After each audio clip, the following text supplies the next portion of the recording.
So what are the deeds that a person actually can do while in these first 10 days of Zhul Hijjah? The first thing is if Allah Azza wa Jal has chosen him to do Hajj, or he has the opportunity to do Umrah, he actually need to try to do it during these 10 days because it's the time of doing Hajj. And if you have opportunity to do Umrah, it will actually be great. The next thing that a person actually can do during these days are to fast. To fast all the 9 days, if it is possible, it will be great for him.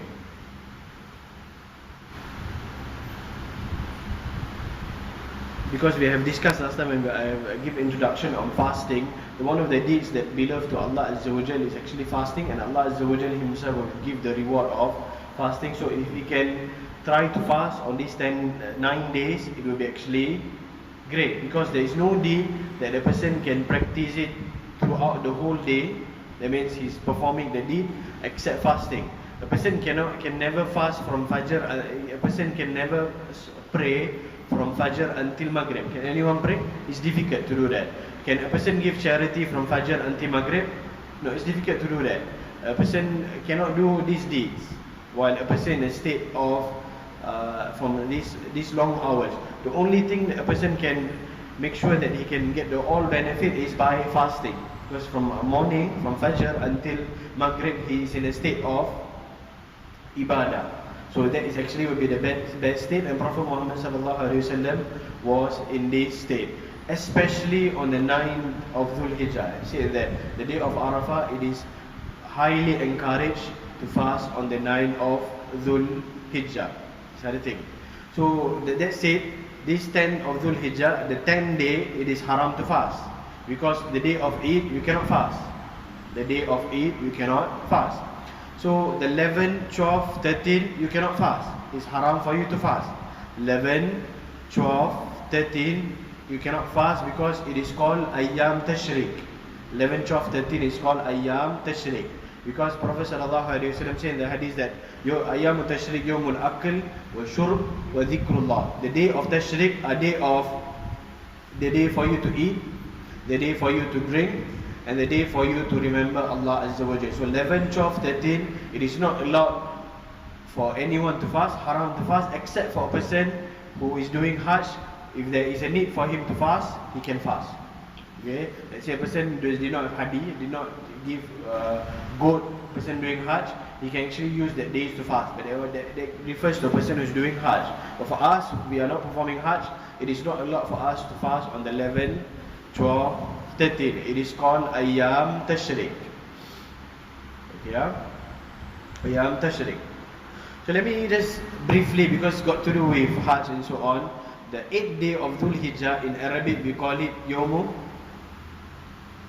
what? Tarwiyah. 8th day of Zhul Hijjah is called Yawmu Tarwiyah. Tarwiyah, because Tarwiyah means that during that time they use that time to actually gather water, so they can proceed to Hajj. They will gather water. Last time they do not have mineral water like how we have it now. So they gather water, so they call Yawmu Tarwiyah. The 9th day is called Yawmu Arafah.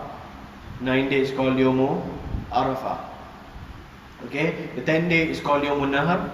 The days of Nahar. Nahar means to slaughter a camel.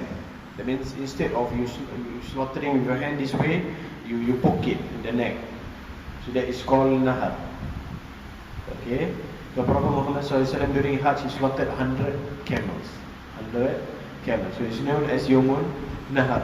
11, 12, 13, it is called Ayyam Tashriq. Ayyam Tashriq. Tashriq means they will actually, after they have did their korban, they will actually put the meat over the sun, actually to prepare it to prepare the meat for them to eat. Okay, that's the meaning of Ayyam Tashriq. So another good deed that a person actually can do during these 10 days, actually to pray, salah. If he is not praying his 5 prayers, he should try his best to pray during these 10 days of Dhul Hijjah. If he got opportunity to come to the mosque and pray with the Jama'ah, that will actually be great. If you can do more good deeds, salah sunnah, it will be great.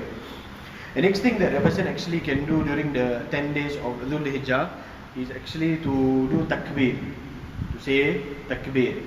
Okay, Allah Akbar, la ilaha illallah, Allah Akbar walillahil hamd. Okay, it is encouraged to say. So this takbir, it is one of the sunnah of the Prophet ﷺ, and the Sahaba used to do it. So there's something called takbir mutlaq, that means takbir which is general, and there's something called takbir muqayyid, that means it's a specific takbir. So the mutlaq takbir, you can start saying it from the eve of Zhul Hijjah. That means next day is the first of Zhul Hijjah. That night you can start saying the takbir. Okay, you can start telling takbir anytime. Okay, it's encouraged to tell it loud until the end of Ayyam Tashriq, until the end of 13 of Dhul Hijjah. When the Maghrib comes, then a person stops. This takbir mutlaq, general one. You can tell it as much as you want, encouraged to say. The next one is called takbir al-muqayyad. Takbir in a specific time, that is actually for after salah. That is actually to be done after salah. So it is to be said on the Fajr of Yawm al-Arafah, after when the Hujjaj are doing their Hajj, and the 9th day after the salah. Okay, after the Fajr, after you say Astaghfirullah 3 times, and after that you say Allahumma anta salamu minka salam tabarak ya dzal jalali wal ikram. After you say this, then you say the takbir. This one and this you start from the Fajr of Arafah, and you end when you end during the Asr of the 13th of Dhul Hijjah, or the day of Tashriq. This is for a person who is not doing Hajj. But a person who does Hajj, he need to tell the takbir after salah from the day of Nahar, after Dhuhr of the day of Nahar. So you're not doing Hajj, so what concerns you is actually the day of Arafah. So this is something which is encouraged to do it. Prophet Muhammad sallallahu alaihi wasallam said, encourage us that during these 10 days of Dhul Hijjah, try to tell a lot of tahleel, say la ilaha illallah, and say a lot of takbir, say a lot of Allahu Akbar. Okay, and say a lot of tahmid, say alhamdulillah. So these are something which I encourage. Another thing which actually encouraged for a person to do during these 10 days of Dhul Hijjah, it is actually to give a lot of charity, charity. If you can give more charity, and it will be actually great in the eyes of Allah Azza wa Jal. So these are some of the good deeds that I have actually said, and regarding the first 10 days of Dhul Hijjah. And why I'm emphasizing this, because many of them are unaware. It's important that actually you remind them and encourage them to do this, because these are days which are holy to Muslim, because Allah Azza wa Jal has some holy months, and out of that Dhul Hijjah is one of the holy months.